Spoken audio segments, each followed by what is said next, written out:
Iya. Pemirsa, Menteri Agama Yakut Khalil Qoumas bertemu dengan Menteri Haji dan Umroh Arab Saudi Taufik bin Fauzan Al Rabiah. Dalam pertemuannya, kedua pihak membahas perihal ketentuan ibadah haji tahun ini.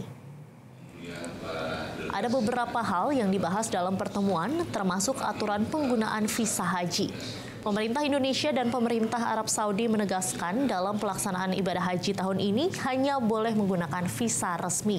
Sementara penggunaan visa lain untuk kepentingan ibadah haji tidak diperbolehkan. Menteri Agama Yakut Khalil Qoumas menegaskan akan ada sanksi tegas jika ditemukan adanya penggunaan visa tidak resmi.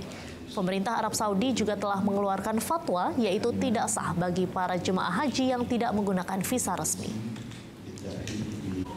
Assalamualaikum warahmatullahi wabarakatuh. Yang mulia Menteri Haji dan Umroh.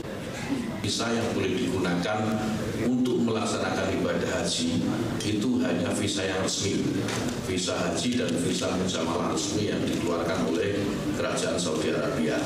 Visa di luar itu tidak boleh dipergunakan. Visa ziarah, visa umroh atau visa apapun digunakan untuk ibadah haji tidak bisa.